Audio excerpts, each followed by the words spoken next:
projection.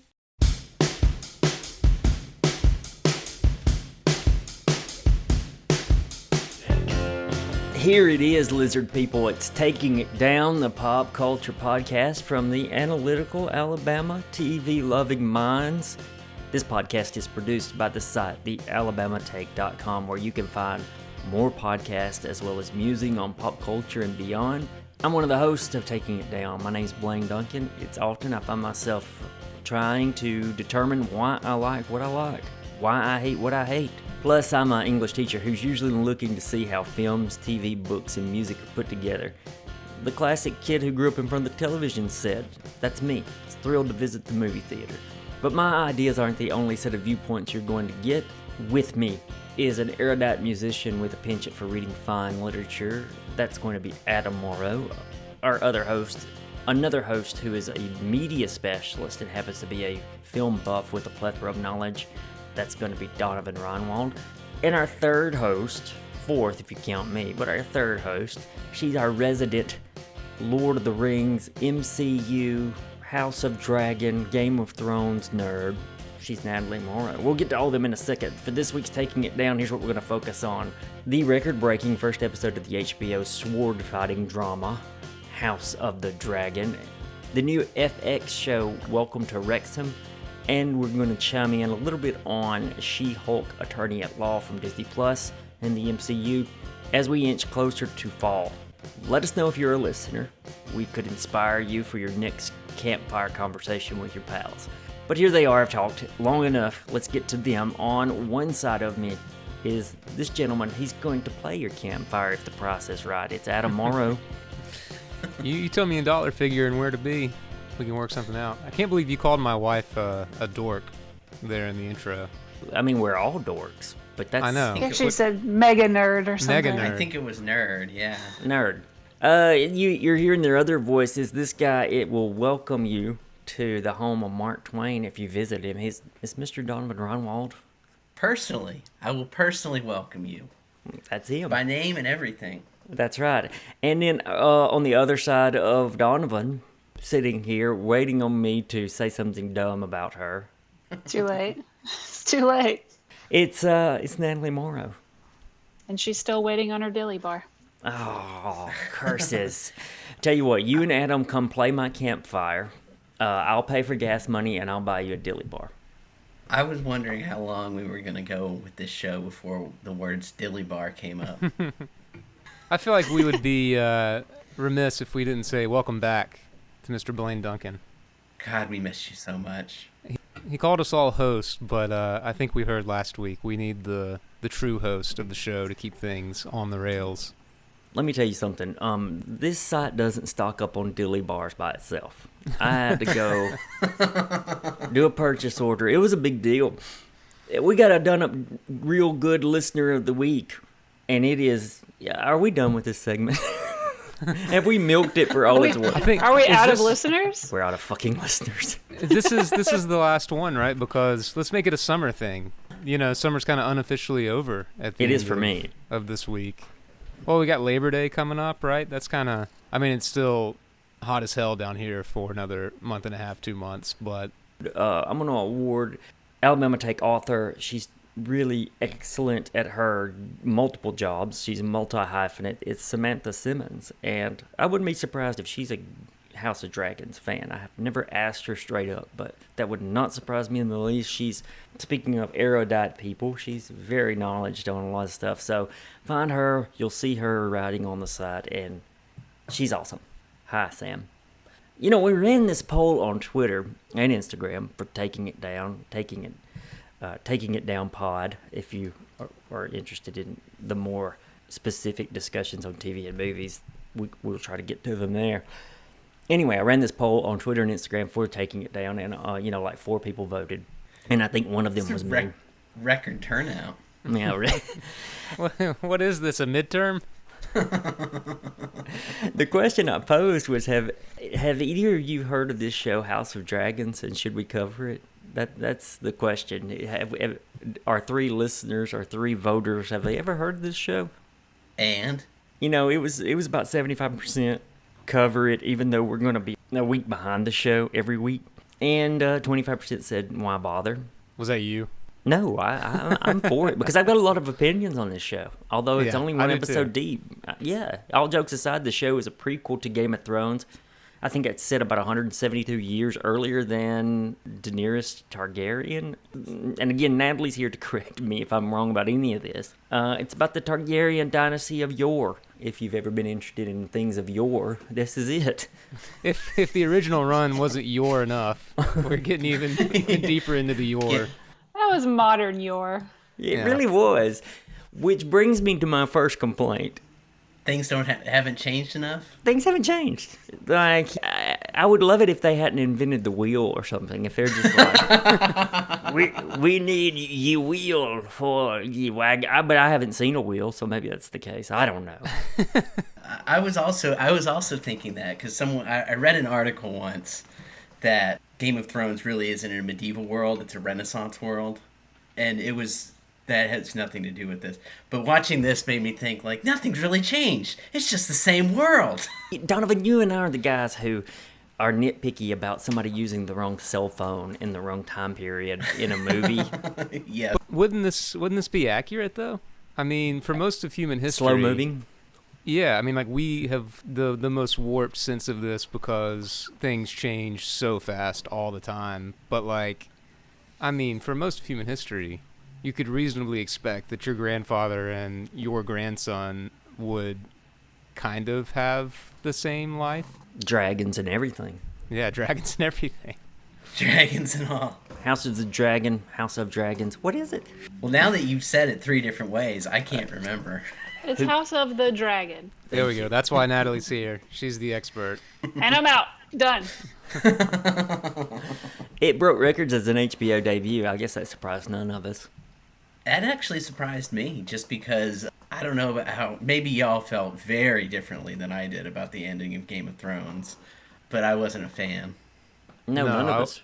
I wasn't a fan. I think Natalie is probably because we had this discussion with a friend last week of where are you coming to the show, and I think we said on air that I was just excited to have like appointment viewing back on Sunday evenings and to be back in that world, and it totally lived. It surpassed my expectations. Natalie was. What's your feeling on the end of Game of Thrones, Nat? I mean, it's embarrassing to say that I didn't hate it. I don't think that's embarrassing in the least. No, it is. Everybody, like, Amber Murray's going to be texting me Tuesday morning, like, what the hell? Does she listen? Oh, I don't know. I just assume she knows I said something dumb about Game of Thrones. Just her radar. Yeah. Yeah, she had texted me earlier this week I asked her if she was watching House of the Dragon. Her response was, I don't know if I'm willing to get reinvested because I got burnt so badly.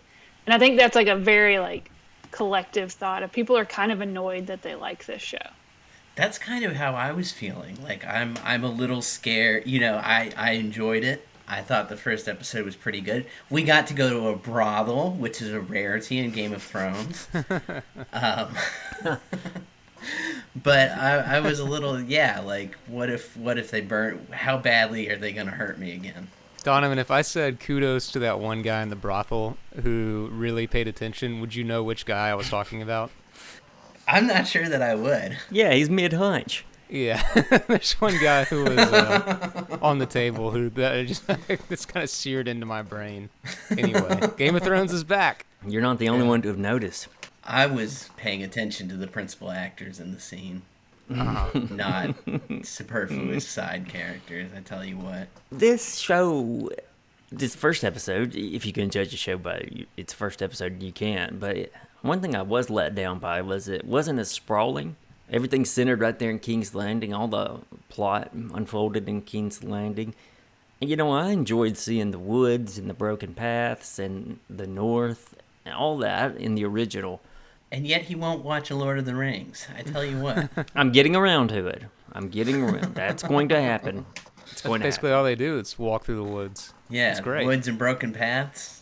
Yeah, but something just about Game of Thrones, though, you have a sense of, I guess because they show you the map, you have this sense of place. So when they're in the north, you know that's northern England in your, or that England-shaped map you get at the beginning. And there's something to that. And then just sticking everything in King's Landing was, it was fine, but I did find myself twiddling my thumbs a little and thinking, they're going to leave the castle, or are they going to leave the backyard of King's Landing? You don't think it helped with the political intrigue by keeping it kind of in one smaller area so that they could focus more on, like, establishing the relationship dynamics between the characters? Oh, totally. It did, and well put, by the way. But, you're bringing this show to people who know a lot about Game of Thrones, even if they were a viewer of all the seasons. Even if they're not a book reader, they know a lot. And it felt very contained, and purposefully, I'm sure, like you're saying. Yeah, I mean, it felt like the stakes were set, that this is going to be a family. Because even in the setting of King's Landing, there's kind of like the greater King's Landing, and then this more interior family dynamic stuff that's happening just in the throne room or just in the council chamber. And I don't know, so there were levels, but I get what you're saying about it was just fun to watch them zip around from place to place. But this show's not going to have, or I don't think it's going to have, the same level of sprawl. Yeah, like there's sprawl, and then when you can see characters kind of like careening towards each other, and sometimes it took a few episodes just because there was distance to cover, and that's one of the problems with the ending, is that it lost all pace. Mm-hmm. But it's like fun to anticipate these things, or if they miss each other, all this stuff. And this feels more like a little play set in a small place. It I'm did. a little bit more excited to see a little bit more tightly focused Game of Thrones, especially after. Okay. Just if that's what this ends up being, we don't know yet. Based on the first episode, I was not disappointed in that. They must have been a little bit more concerned about spending money on the CGI dragons than filming in 15 different countries. Yeah. Yeah. Yeah. Probably so. And, part of it, you said we're pretty knowledgeable as watchers at this point. Like, they can say a location, and we understand. We have, like, a whole, what it looks like, who lives there, the history, all that stuff. They're not really pandering. It never really spoon-fed, especially early on, but it truly doesn't now. I thought the show was good. I think we're all in agreement that we were good, maybe even surprised by it was good. I thought it did a decent job of packing in who does what without, like you said, Adam, spoon-feeding you. We got Matt Smith's character, Damon. His use of military control signals just enough for me as a viewer, like, oh, okay, so this might be what's going through his brain. Kind of his ambition. Yeah. I mean, it was well done. I mean, and there might be hope for us because the showrunners, Weiss and Benioff, aren't back. The reins have been turned over. The reins of the dragon have been given to a new Targaryen, so to speak. Now, George R.R. Martin, he's still involved as executive producer, right? I think he may even be more involved this time around. Is he? I think. I want. Natalie's going to jump in, and I hope. I mean, I don't. I just know that his name popped up in the credits, and I was under some version of producer. Yeah, I wasn't sure because with the last series, it was always like, okay, he's gonna write at least one episode, right? And so he was pretty involved. I mean, he's got to be very involved to be able to push off his publishers for the next book. So. One of the points of contention for him was that he liked the Iron Throne's look, but he thought it should be bigger. That's when he wrote about it, he would always say it's bigger, and we have a bigger throne now. It's spread more swords, more swords, and more prickly. Don't get near the throne.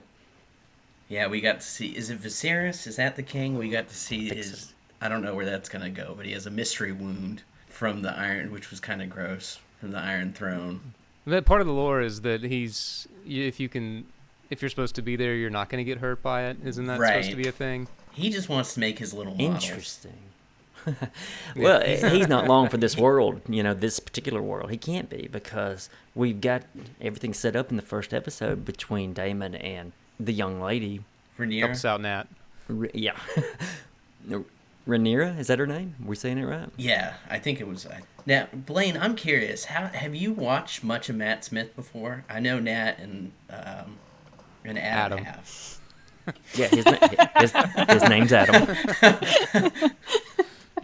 just with him being in Doctor Who and everything. But have you seen him in? Okay, I've seen him in a couple movies, right? No. Yeah, he was good in The Crown. I thought he was fine in this. Okay. He was fine, but I need more. I need a few more episodes to go with, and we'll probably discuss this show. I thought he was fine. Where are you going with Matt Smith? Oh, I'm just curious as to what you thought of him, because I think he's a pretty good actor, and I haven't really seen him play as quite as villainous as this. I guess Prince Philip is a little villainous. It was interesting to see him be the bad guy for a change, or at least if there's an early villain, it seems kind of like Prince Damon is set up to be one of the, maybe villain is the wrong word, antagonist. We just saw him be the antagonist in Last Night in Soho. Last Night in Soho. Yeah, doesn't play the best guy in the world there. So Natalie had to watch this episode twice. I think almost specifically because of Matt Smith. His butt? Well, Is that what we're getting at? No. Because, I mean, he's just Doctor. He has so many very strong facial features, and he moves his face in a very specific, like almost overly dramatic, not as a critique, just as he just has very large expressions that I had a really hard time the first watch through, like, this is just Doctor Who in a wig, like, I don't know. So then I did the thing that I don't feel like this is cheating or looking at spoilers, but I have not read this book. So I was like, I read the Game of Thrones books, I Song of Ice and Fire books before watching that, so it's not really a spoiler. So I had to go and do my Wikipedia deep dive. And then rewatched it. So I've already watched this episode twice. Having the book info was great. It made it much more enjoyable to me. And then giving Matt Smith that second chance on the second rewatch, I was like, okay, this is Daemon Targaryen, and that's it. The show does promise to be complex in a way that maybe Game of Thrones was. We're going to have this clash between Daemon and his niece, and maybe even other family members. What did you guys make of Damon specifically hating his wife and not wanting to go home because he hates his wife? Some real realism there, Adam. Am I right? A good excuse for a good brothel scene, huh? Yeah. They're careening towards a either conflict or relationship or possibly both, right? Yeah, because those Targaryens are known for their incest. They keep it close to home. Matt Smith in a wig looks like the product of incest, so yeah. Maybe that's what it was. I did think that it was, and we'll see what they do with this, where it seems like Rhaenyra and Daemon get along better than just about anyone else in the family, or they have some kind of special bond or something. Yet, like Adam said, they're gonna looks like they're being set up to clash. So we'll see what happens there. And both of them have dragons. Which could be, very different potentially kinds exciting. Of dragons too. Yeah, I know everybody has mentioned that the scene where she's riding towards the beginning of the episode over King's Landing, and people don't even look up. Like, this happens so often now that they're not impressed enough to look up from their morning walk to work to see a dragonfly. And his is very like serpent-like, whereas hers was a little more like we're used to. I mean, obviously part of it's just they have a budget, but. These are these are fun personality, and they seem to play well off each other. Like Donovan, you were kind of talking about the connection that they had. Like that throne room scene very much felt like the frustrated kid venting to like the cool uncle. Yeah, which was fun. I liked it and had almost no critique of it. This has nothing to do with the show that's been presented to me, but I kind of wish that we had a Game of Thrones, and we might, that's set like 200 or 300 years in the future from where we left off. That makes me anxious. That's another way for George R.R. Martin to put off writing The Winds of Winter. I think it sounds very likely. If he's involved to that level, then that sounds fine. But giving someone that much freedom, like the fact that this has to end a certain way, and that there is source material, these are all. We need the after what happened. We need the bumpers all the way down this bowling alley for sure. And this one we get it with, because correct me if I'm wrong, but this is like a novella or whatever that he wrote. So this is it's set in stone. It's done. There's a way that it's going to end. I could go out and read it for myself were I so inclined. But don't you think the show will go which I may beyond what's written? If it's that short, like if they have multiple seasons, they'll have to. I think they have plenty of material and time Yeah. Okay. to make a few good seasons, depending on how they pace it, of course. What did you pick up on with a second viewing? I don't know how to talk about it without it being a spoiler. Okay. So And not just just because I cheated.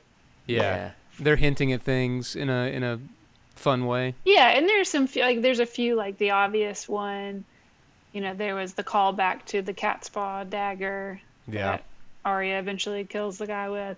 So there were like a few little things like that you picked up on the second watch, but then there was a lot of not even overly wink to the camera hints for the future, but just some really subtle things that were, I thought, done pretty well and makes me excited.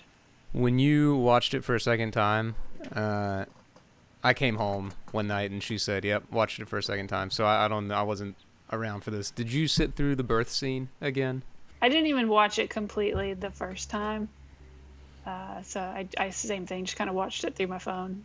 Ah, fair enough. That was, and we have to touch on that at least briefly, because that was as Game of Thrones brutal as anything in the initial run to me. That was hard to watch. Not the balls nailing? Yeah, I thought that was pretty brutal.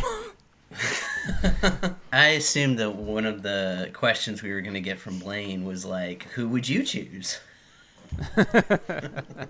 Would you choose your wife or your child? But that wasn't the choice. Right, because wasn't it she was going to die anyway? Yeah, so it was either you get none of them or one of them. Right. Donovan, I have watched Sophie's Choice. I do not want to relive that thought experiment. Yeah, I've never watched Sophie's Choice, but I God. understand your reference. I have I have a friend who's his metric for understanding things is I have Simpsons level knowledge of it, which is if the Simpsons made a joke about it, I would laugh at that joke. So I have Simpsons level knowledge of Sophie's Choice. Yeah, it's a very useful concept. Interesting comparison to have the men mainly out there jousting and fighting and getting pretty bloody, while just like she said, the ladies are going to be in their battlefields giving birth. It was also interesting that early on the queen, and she's talking to her daughter, says this is how we serve, Right. And the stakes for them in that episode were very real and very terrifying. And you have the boys out there playing a game and taking it too far. And obviously the stakes became real because that whole sequence, the festival thing, it got a little more gladiatorial than I was expecting. There was some face smashing, yeah. A Knight's Tale did not prepare me for how they do it in Westeros. Wasn't there a callback that women observe in the first? It's Catelyn in the first season of Game of Thrones. Says these are. She doesn't say boys of summer. It's not Don Henley, but says something like they haven't known real conflict. That they're kind of playing dress up, and that same sentiment is echoed by what was the heir that didn't get the throne, the woman who was passed over initially. What do they call her? The queen that never was. I think she's the one who makes the comment while watching the boys joust. They're all peacetime kids. They've never seen a real war, I think is what she says. You almost have to have that.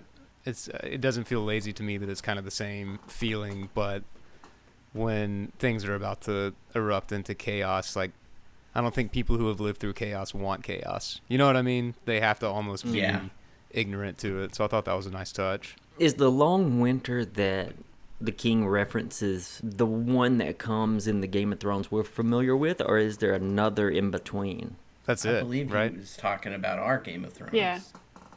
Wow, that's a long time before it happens. I mean, that's why they can't convince anybody to actually take anything beyond the wall seriously, right? Because they've been told that this mysterious thing might happen and nothing ever does, and they just send petty criminals to the wall to forget about them. All right, interesting. We'll come back to House of the Dragon next week. Let's take a break and we're going to talk She-Hulk and Welcome to Wrexham. Check out the Alabama Take for musings on pop culture and beyond by visiting the site, thealabamaTake.com. You got a few days left to get in on the Alabama Take's college football pick'em. If you go to Instagram, click on the link tree, it'll be the top link, or any recent social media posts. You can also find the link. You make your picks on who will win, you rank them by how confident you are, and the winner takes all. It's a lot like a Game of Thrones. The Alabama Take produces this show, as you well know, but it also produces many other podcasts. If you haven't already, be sure to check out Taking On Sports from our head writer and editor, T.D. Wood. With college football already in gear, in this first full weekend of games on the horizon, that's a must listen as he and co-hosts tackle it all from football, baseball, basketball, soccer, beyond. Find it and subscribe to Taking It Down. Find it and subscribe to Taking On Sports with that beautiful blue logo. Hear it every Monday morning. And I still can't believe that TD said Illinois was going to be winning it all this year. That's fantastical. Every Friday morning, catch up on the happenings in the world of wrestling with Alabama Slam superfan Corey Hanna, a seasoned interviewer, and former indie wrestler Patrick Akers break down the big storylines each week, and there's no need for more. In September, very soon, Check Your Shelf, our monthly book talk from Jamie Hanna with various guests. It'll be on the first Wednesday of every month. It'll be in your podcast feed if you subscribe. The first episode will feature some talk on The Storyteller from Dave Grohl. And you know, the take, we got a little mystery surrounding this idea of three assholes talking about Star Wars shit. That's coming soon. Expect to hear news of that in your podcast feed if you subscribe, or in your social media feed. You comment on Friday evenings. TD and I will tell you where to lose your money with our betting predictions against the spread college football. We had a very middling season last year, and a really good one pre-COVID. So let's see if we can rebound or balance the money there. That's every Friday evening. Lastly, visit the site, click on shop, get yourself something done up real good from any of our shows. Back to Taking It Down now. She-Hulk : attorney at law, or is it She-Hulk attorney for hire? Second episode this week, and let's just go around and say where you are. I'm enjoying it. I was a little skeptical. I'm still not totally sure. I guess we have a little bit more idea of where it might be going with Abomination. Thought there were some really fun Easter eggy type jokes and things. Finally got a slight reference to the Eternals, so that was nice. Yeah, I mean, I'm enjoying it so far. I think that there's a good, and we kind of talked about this a little bit last week. Like, this is still just a person living in normal reality who hasn't adjusted to having this super thing. So watching her kind of figure out all those things this to me has been the best way that they've done that transition for characters than in the past. Yeah, I'm approaching it with cautious optimism. I'm still not sure if I love the breaking the fourth wall, but other than that, possibly minor. This week, kind of like Natalie said, we got a better idea of where the series is headed. Also, like Natalie said, some fun Easter eggs. Like, Abomination is under, we get to see the Department of Damage Control's prison. That was cool. That was fun. Like, some fun stuff like that. Tatiana Maslany continues to be a delight to watch. She's really good. I didn't know going into this show that she was the one I wanted. Yet it turns out that she was the one I wanted to play this character the whole time. She has a very light touch. Yeah. No, that's it. Yeah. That you said it right there. I didn't know if she would be right for the role. And she is, amazingly so. She's owning it. I'm very into the show because of what you just said too, Donovan. When I decided to invest, or my hopes for Marvel when it started, I guess shortly after Iron Man, and you saw that Nick Fury was going to be involved, and there's an Avengers initiative, you hope that this stuff would bleed over and there'd be a lot of overlap, and you would get the reference, and they mention this world they live in. And this is doing just that. The Abomination appeared in very short appearance in a recent movie, Shai-Chang. And hey, That's exactly why I'm watching these things. That's one reason. I also want them to be good. And I think Tatiana Maslany is doing fantastic. She does this balance of whimsy and humanity, which is good. And I think it's a very smart move to have her interact with other characters who have played some high caliber roles in their universe. It does make me wonder if that was the plan all along, or they decided we have Tatiana Maslany and she plays so well off of others, then we've got to rope in our other MCU people. It does seem like you can drop her into a scene with just about anyone, and she's able to play off of them. And we saw that last time we saw her was in Perry Mason, or last time I saw her in anything was in Perry Mason, and she was able to do the same thing, just really play off of other actors really well. Even when those actors are herself. Yes. How bad is the CGI? Even Bruce Banner doesn't look so hot, I think. Yeah, and they've got it down for him, although he still looks better than Jennifer Walters does when she's Hulk. It's how is it that Ruffalo's Hulk looks that much more realistic? What's the deal? Does he look that much more realistic? More so than her. Yeah, no, they give him like wrinkles and stubble sometimes. Like this is not like perfect skin Hulk.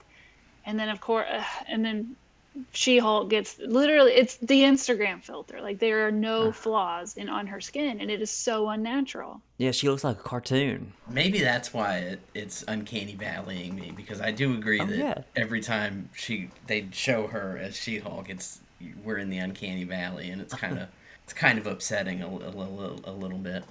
And I love the idea, though. That aside is one of the few complaints I have.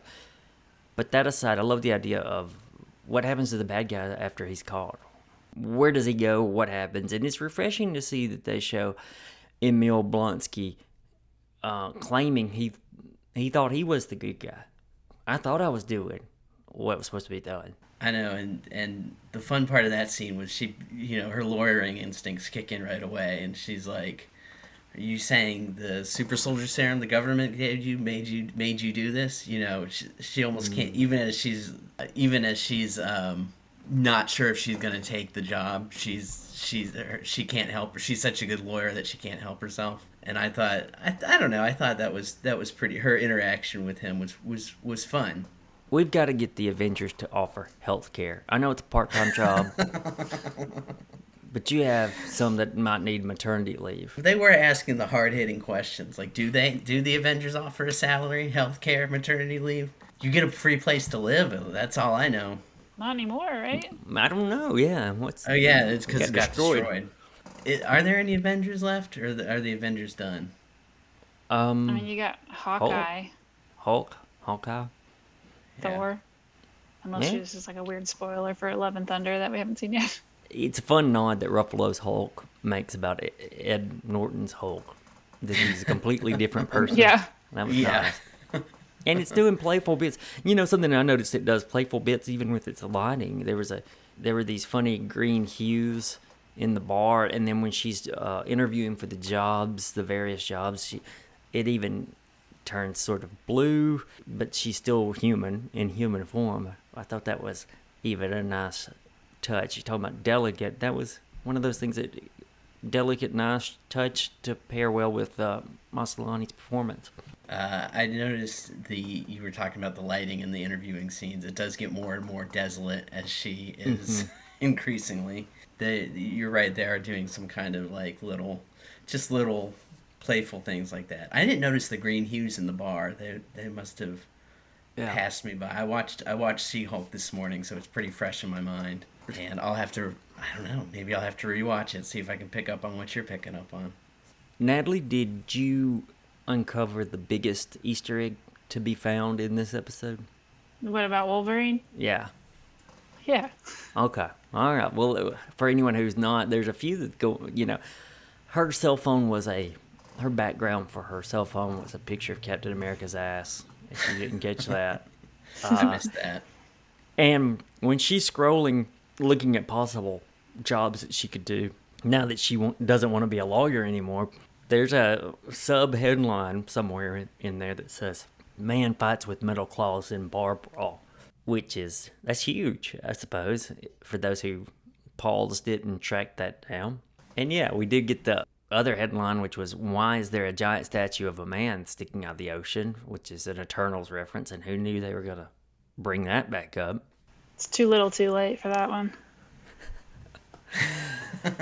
You guys last week said you're cautiously optimistic. Donovan used that phrase again this week, and I dig it. I'm excited to see where it goes. It's going to get more episodes than other Marvel shows. I think this one's getting 9 compared to the 6 or 7 some of the others have gotten. So they could do a lot in 9 episodes. One thing I did find disconcerting was that the first episode supposedly chopped up some of the finale and put it in. I think the whole idea of her hanging out with Hulk to learn some of her powers, all of that was taken from the finale. And interesting. It was originally just supposed to be a bit of lawyering from Jen Walters, but they lost confidence and just grabbed that from the finales. So I don't know what they're going to do with the finale or other interactions with Hulk or something. It's just going to be lawyering from Jen Walters. I mean, it could be good. Yeah, hopefully they're not. Hopefully the extended episodes don't give them, don't have them run into the Netflix problem where you've got too many episodes and not enough plot, which is always very possible. I think even like Falcon and Winter Soldier ran into that where it was not enough for what, that was like a 2-episode series if you ask me. Really could have been. It could have been. Are you excited to see Daredevil come up when he finally gets there? We'll see. I do like the guy that plays. I can't ever think. Charlie of his name. Cox is his. Thank you. I like him. He's fantastic. But I hated his entire supporting cast. Natalie, what about you? You pumped to see Charlie Cox come back? I mean, I'm not really invested in that story at all. So I just think that you got all these actors, and if they're willing to do it, let's get them together. What else does he have going on, right? Yeah, that's it. All right, let's shift gears. Perhaps a show that's well suited for the 3 of us that debuted recently. At least 2 of us having a vested interest in football, European football, and me having an interest in watching specific levels of reality television that could only be called MTV adjacent. We want to talk about the first 2 episodes of the FX Hulu show Welcome to Wrexham, which is a very real project between Ryan Reynolds and Rob McElhenney. He's from It's Always Sunny in Philadelphia and Mythic Quest, in case you didn't recognize the name. So Hulu puts up 2 of the first episodes, and I think FX aired 2 of them. And I think that's the way they're going to do it. They're going to dole out 2 episodes a week for this show. Is it 2 at a time? I think so. Okay. Yeah. I was a bit taken aback by the saccharine presentation of it all. What do you mean? It felt very serious and sweet and sad. And yeah, when you talk about Ryan Reynolds and Rob McElhenney, that's not what you'd expect, I guess. I have to say I am somewhat of an expert on these behind-the-scenes sports programs, specifically with soccer. I think that I have watched every available one in the English language. There's some like All or Nothing, which they also do American football. Is that the Amazon Prime? It is. TD was texting me about it this morning.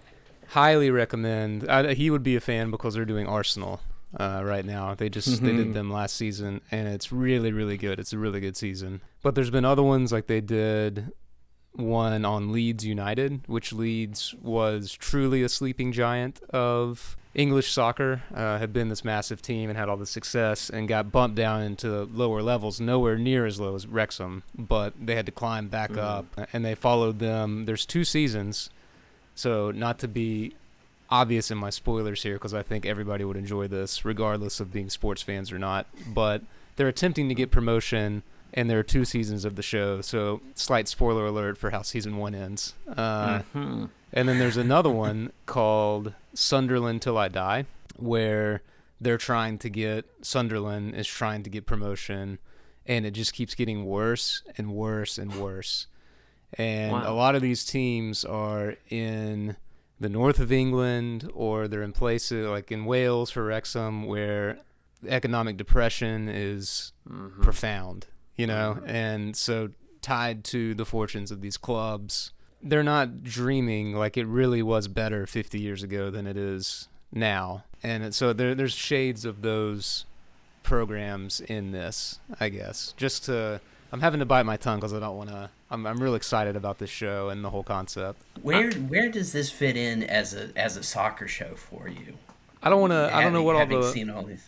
The line of questioning will be. It's definitely made for Americans, under the assumption that maybe you love sports but aren't familiar with soccer, or specifically the English soccer system, which I think me. Yeah.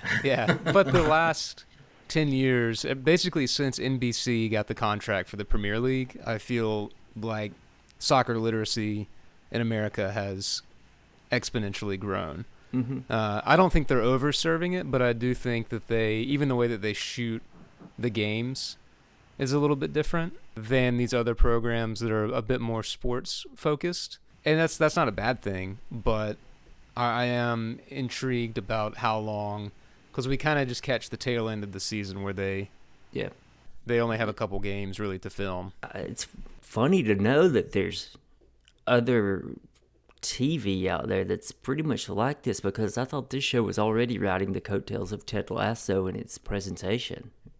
Wrexham looks straight out of that show almost.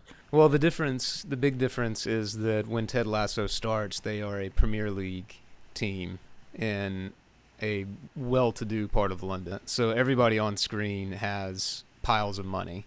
Like they may not be the best in the league, but these guys at Wrexham are making $40,000 a year. Very solidly middle class, lower middle class, and your Jamie Tarts of the world, or your Roy Kent. I mean, Roy achieved everything you could achieve in soccer. He's at the end of his career when you meet him in Ted Lasso, and these guys never sniffed the same stratosphere that show's dealing with. I just meant that the show was coming in off of the wave of popularity. I think it may. I don't know. I would be interested.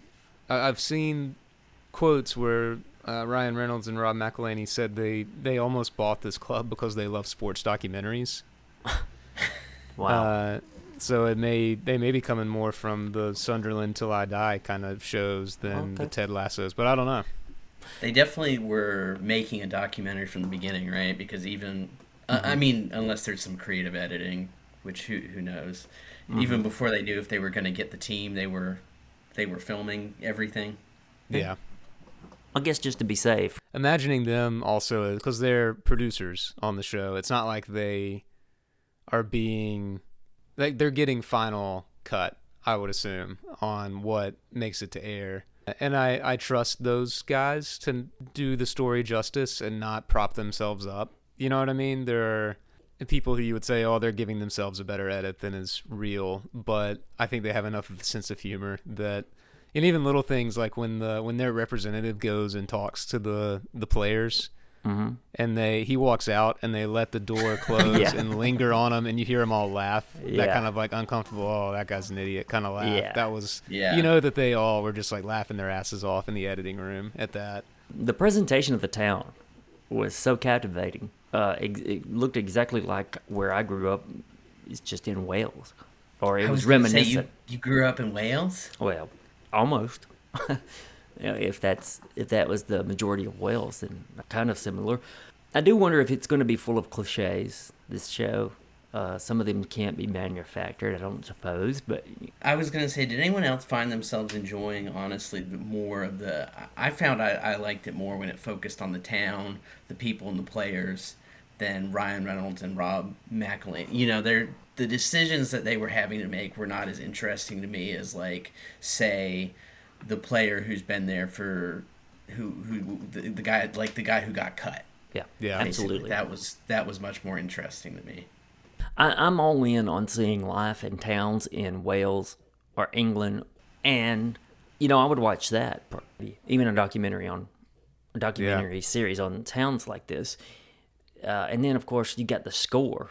A hat tip to the score, which really gives you this melancholy vibe at times that fits the atmosphere of what's going on in reality. That scene, Donovan, you talking about that specific player, that midfielder who gets the red card, and you've spent time with his two kids and seen where he lives, and he's shooting on a goal in the park that doesn't even have a net.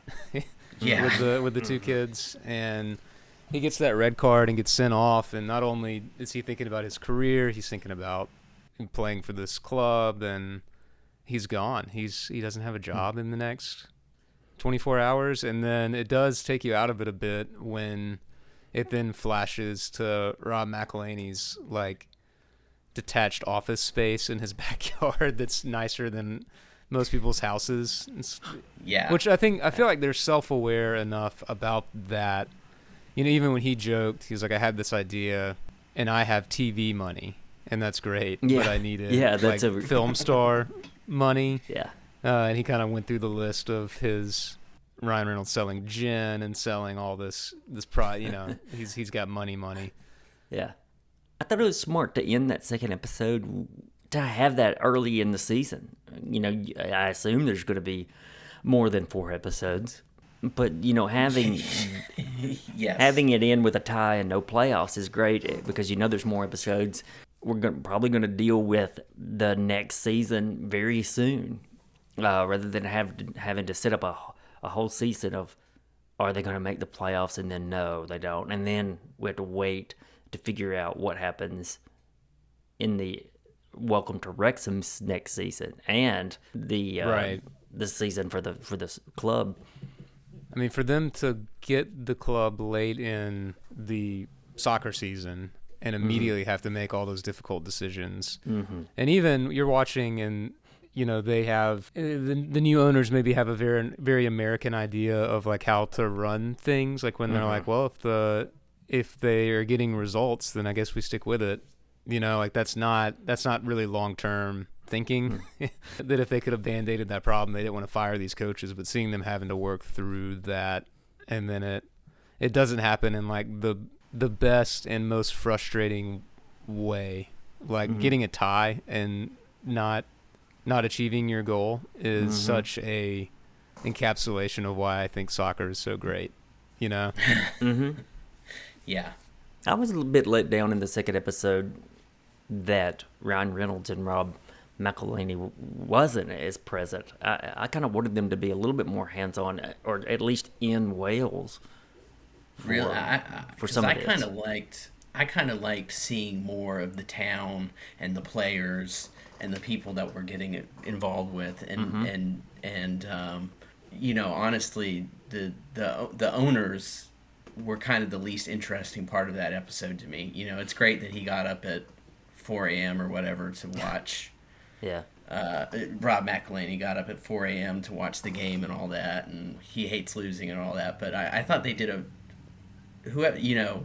like Adam said, they're obviously know what they're doing down in the editing room. I thought they did a pretty good job of kind of quickly establishing some stakes for the team and for the players and for the town, so that you could see why that was so devastating, as opposed to for Ryan Reynolds and Rob McElhenney, they just hate losing at this point, right? Like there's not they don't have a huge investment yet. Yeah. They did seem to understand the weight of if we you say we have to make changes, but when we make changes, we're cutting someone's job this is like they can't just immediately get another one. Like that's challenging. It's not like you cut a Premier League player; they're going to get picked up somewhere. There's that risk, and they don't really have that much money to begin with. Like if they don't get picked up, they have to find another job outside of professional sports. Right. And even other shows that have touched on lower level professional sports don't always ask the questions that I want them to ask. Like the first episode where they kind of talked to the players, and one of them said, "This is still a dream come true for me. Even though I'm playing in this low division, like I'm still playing the game that I love and getting paid for it as an adult." I thought that was really good, because I always wonder what's the psychology of these guys who are, career minor league players, basically. Are they just perpetually frustrated that they're not playing for, your Arsenals and Manchester Cities and Liverpools and that kind of thing, or is it they're happy that they get to do it at all? So I love that they were open to that line of questioning. And, the town itself, all those clips that they showed of them in their glory days, they were still in lower divisions. You know what I mean? They're not trying to win the Super Bowl here. That's not the ultimate goal. Right. They were never in the Premier League. They right. Was it at their glory days? Were they in the Champions? Yeah. Is that the highest they ever got? Yeah. Yeah. Which is just a different attitude to, I don't know, I guess the closest thing that we would have is like long-suffering fans of kind of crappy college teams that are kind of born into it, Because in professional sports here, like there's at least you get to play. You can be the worst team in any professional league, and you at least get to play the best teams and like go there, or they come to you and you see those play. There's some like, you know what I mean? Versus like if you just loved. Right, the Pirates are not getting relegated no matter how many times they lose to the Yankees. Right, and you still get to go to Yankee Stadium if you want to and watch them play. And you don't, if you're Wrexham, like there is a ceiling to what you can expect from your team in the best situation possible. That I don't know, I find that very, very charming that they're like, yeah, we're born into it. The second episode ends with Rob McElhenney on the couch with his son, yelling and totally into the game completely. And I'll end with this question. Donovan, is that what it's like to watch college football games with you when you've put $200 on them? Man, I wish I'd put $200 on Northwestern yesterday. For real. Where was that pick, Blaine, while we're talking about it? Wait, no, we haven't done any picks yet. He doesn't mess with week 0, man. Yeah, we don't do week 0 shit. That's all we got for this week. Subscribe to us in your podcast app and all the other Alabama Take podcasts. Rate and review them. You'll hear from us next Tuesday on we're definitely going to talk The Patient from FX Hulu, starring Steve Carell. That's probably going to be, some of you probably have already watched it last night with it airing on Monday. But we'll get into more next week. Talk to everyone later.